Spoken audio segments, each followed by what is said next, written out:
it's Brian, ReviewTheWorld.com, your grandma's favorite site. So good you gotta bookmark it twice. I'm in your feed and I got what you need. And if I can imagine, if I could guess, what you guys need is something spooky. Halloween is right around the corner. All of us in this video, the three of us, all celebrate it months in advance. But I wanted to do something special for the Halloween season, so I brought in some friends and we're going to be talking about childhood Halloween costumes. Yeah.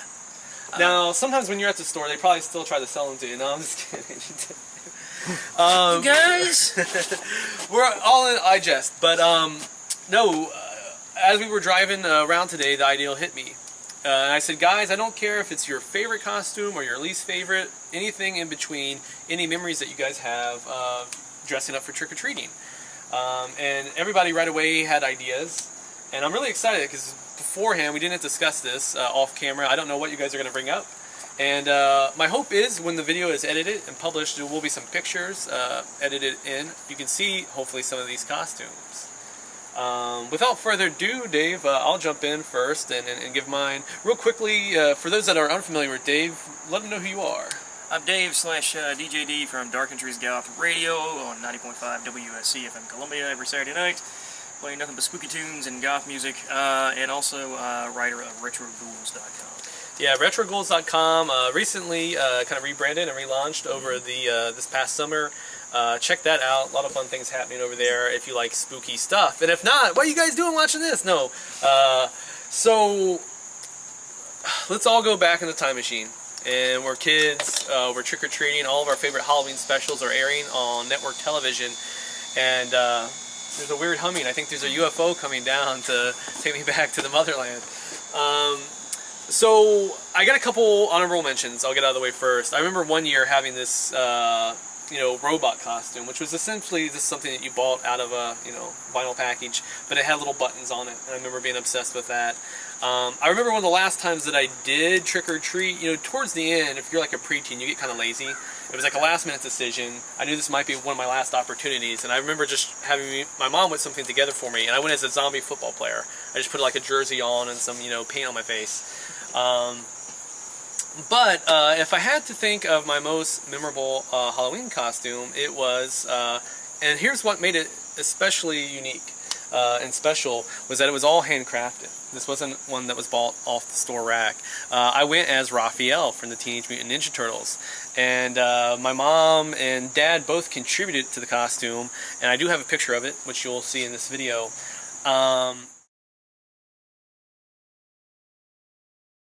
We put on the, it's Raphael, his color is red, so we did the red garb, the turtle. The key ingredient that made this, and actually I won in a award at like a family get-together Halloween thing. I won the costume contest. And the thing that really set this costume apart, my dad handmade my turtle shell. He took a pizza box, which is appropriate, considering that it's the turtles, and he cut out the shell, and then he did a checkerboard. He painted, green and like a lime green checkerboard. I mean, very exacting. It took him hours. He's a slow. We always call my dad Turtle anyway, because anything, we're going out to eat dinner. We're all in the car waiting. 20 minutes later, we're all, Dad, is he going to come? So yeah, he worked on it probably overnight and drew me this awesome turtle shell. And the funny thing is, and you'll notice this in the picture. Obviously, I didn't have the ninja size, the weapon that Raphael had. Didn't have one of those handy. In southwestern Ohio around the house. Didn't have any, ninja, no ninjutsu, weaponry at home. So in the picture you'll notice, and this is completely not PC today, you would never see this, my mom gave me 2 sharp kitchen knives. And so you see in the picture like a 7-year-old or so kid, with face paint on and his cool shell, and he's so proud of it, and I'm rocking 2 like sharp kitchen blades. So I could do hibachi, and I could, but trick-or-treating in general was just such a treat as a kid. One last honorable mention, Dave, and then I'm going to step aside and let Bill step in, and you guys can wax nostalgic here. Now I'm a parent, and so I get to kind of relive the joy of doing Halloween costumes again, and one of my favorites, my kids have been doing it for a couple years now, but my son Owen, he was maybe 1 year old, like one of his first, when he was, still a tiny tot, one of the first costumes that we put him in was as a lobster. And so you've got this toddler that can't even walk yet, and we put this lobster, you know, with these goofy, and so I may have a picture of that I can include as well. But I look forward to this year and the years ahead, what costumes my kids are going to come up with creatively. I'm going to step aside, and I'll be back at the end to wrap this up. I'm really excited to see what Bill and Dave have to say. Bill, I'm going to tag you in just like you were my tag team partner, and we were going for the championships.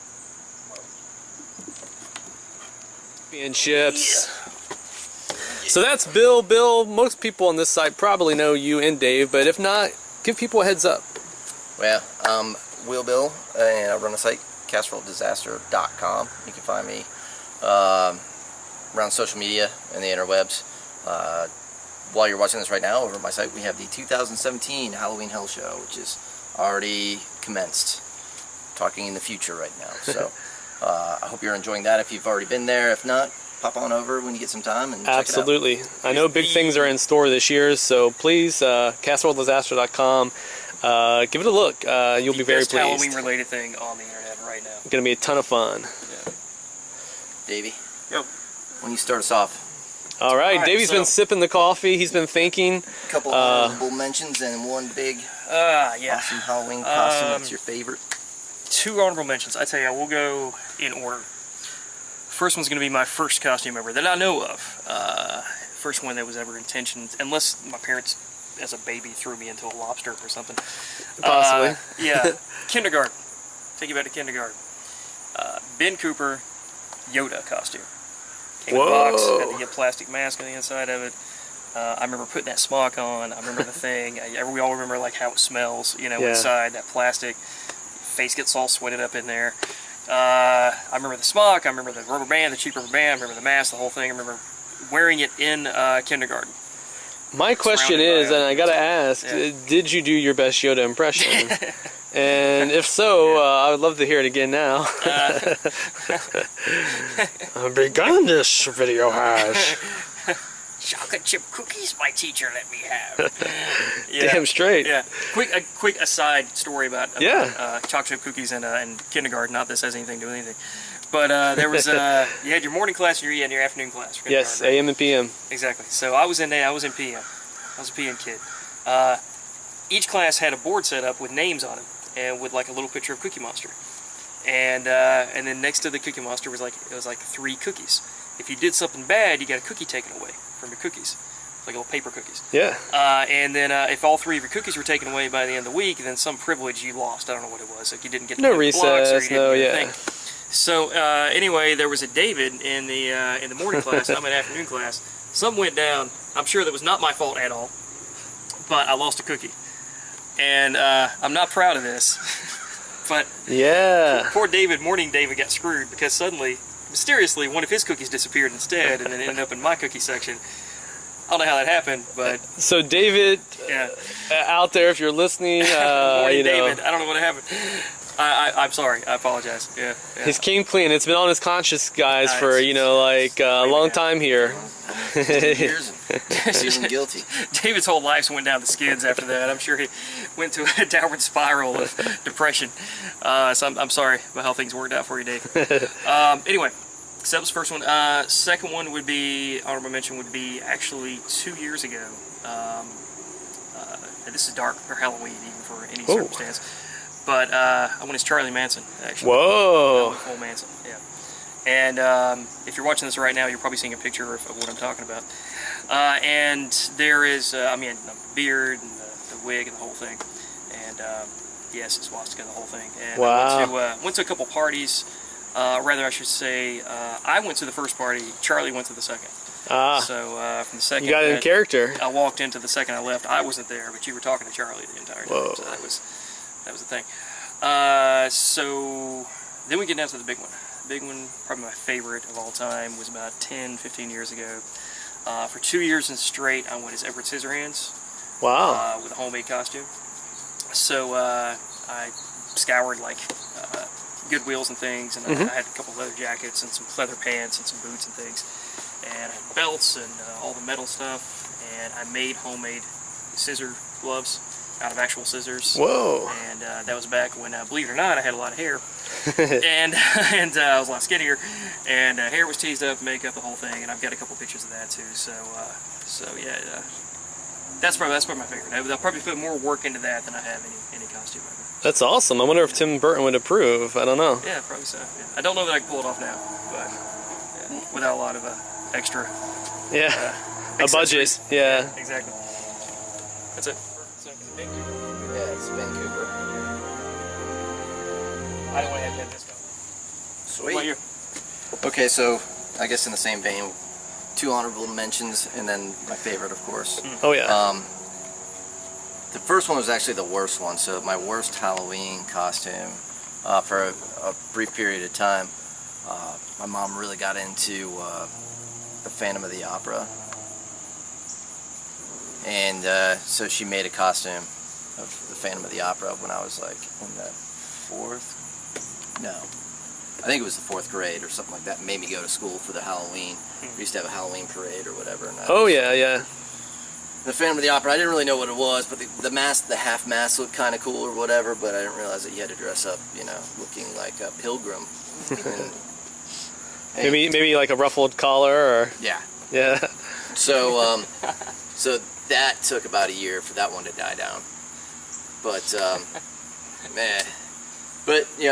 I grew up. I survived it. That could have been the killer of Halloween for me, but. However, the next year was actually really awesome, and it was kind of a tie between two things.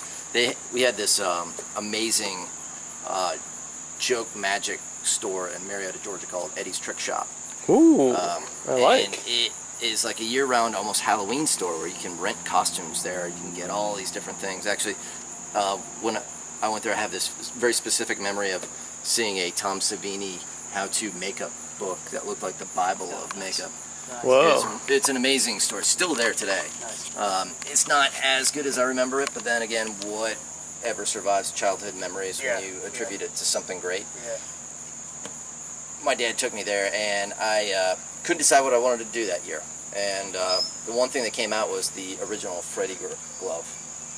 Which those were popular items, man. I remember the hunt. And I remember they were like $20-something. I didn't really have a good foundation for cost over worth.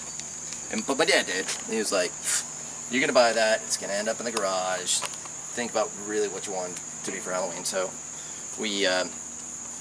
I ended up getting the Freddy glove because at that time, Freddy's Nightmares was on TV. Yeah. Oh wow! Yeah. It really breached the public consciousness. Yeah. It did. Tales from the Dark Side was, season 3. Held a lot of cultural cachet. Yeah, I mean, it was really a great time to be a kid into that horror area, and Marietta, Georgia always has that spot in my heart. I actually wrote an article about it quite a long time ago, my little ode to Eddie's Trick Shop over in the Veg Macabre era. Yeah, if you guys, VegMacabre.com, archive's still up there. Oh, yeah. Yep. Yeah, if you have some extra time, I know it's a busy season, but yeah, there's plenty of old, fun, Halloween-related content on his original site also. Still, that's untouched and grammatically incorrect, so if you guys get some time, go over and if you really want to delve deep back in the day. Yeah. So I'd that was recommend good, it. but that didn't quite do it, but they had a knight helmet there, and I ended up going that year as a knight. Oh. Because it was the cool Medieval helmet. times, yeah. And, so I had to make do with the rest of the costume, so my dad made like cardboard, Chest plate. chest plates and the whole 9 yards. I had a members only jacket that was great, that went over the top of it, and then like pants or whatever. So I had this killer, really unique, authentic looking helmet, and the rest of it was just kind of like Gray sweatpants. yeah, I was kind of whatever like you cash could. conscious. I was like, can afford one good piece, and here it is. And Hey, I buddy. wore the Freddy glove with it too. Favors only. And Just so you know. finally the crescendo. Dave, there, I'm going to but- tag you in, sir. As we gear up for Bill's favorite ever. Yeah. My favorite ever is actually my earliest childhood memory of Halloween, which is another Ben Cooper mask. It was Cookie Monster. And it was when we lived in Idaho, and this must have been 1981. I just remember because I actually have a picture still of it. Wow.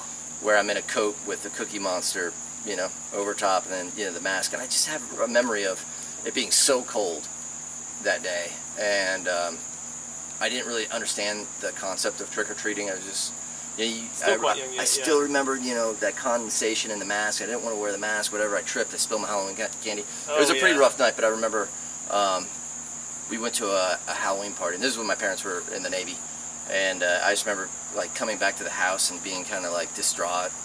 Yeah. You know, stepped in a slush puddle, like the whole 9 yards. Trick or It's a treat rough for young night. kids. Yeah, it can be. It's a very laborious definitely activity. wears you down. I know that with mine. You know, I'm like, let's do another 100 houses. They're like, Dad, I'm tired. I just want to go home. I'm like, but there's more candy to be had. Like, yeah. But yeah, as a kid, sure. But it was great. It was great because then they said, hey, we're not done yet. We're going to a Halloween party. And I just remember like kind of getting that. I was like, this is a special night. This is like a little bit more to it. And I still look at that Halloween costume with me giving this, you know, it looks like a mugshot because I'm like, and just, you know, kind of encompassing what Halloween, what it really is. Yeah, what it is. And, you know, that from a childhood perspective, and now as an adult, I can celebrate it by being weird. Absolutely, and it's just funny too. I'm not surprised. You know, Jim Henson somehow found his way onto this list because Sesame Street was, you know, I mean, my one and only sleeping bag as a child was a Sesame Street sleeping bag, and then, you know, over this weekend that we've been hanging out, we talked a bit about Henson workshops and stuff that he did, like Labyrinth and things. And so yeah, that's definitely, as kids of, you know, the early mid 80s, we can definitely all agree that Henson had a part. Halloween is phenomenal. Out there, if you're watching this, whether you're a grandparent, whether you're our age, whether you're a youngster yourself, a millennial, hey man, everybody is open here. Feel free, whether you're getting to this via Twitter or the RtW Facebook or the website, the blog proper, no matter where you are or how you saw this video, comment.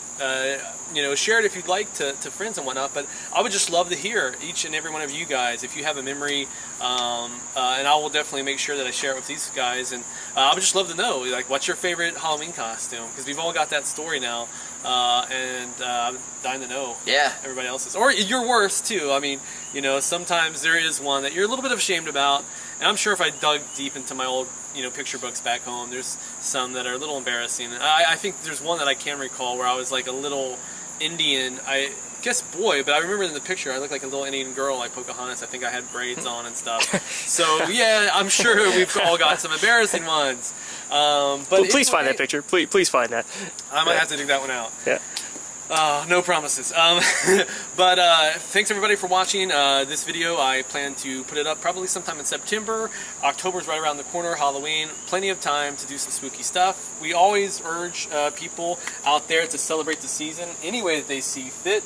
So if that means throwing your own Halloween movie marathon or a party or just getting dressed up or doing something silly, going out and trying some of the seasonal Halloween candies and food items, whatever it is, celebrate it, enjoy it, have fun.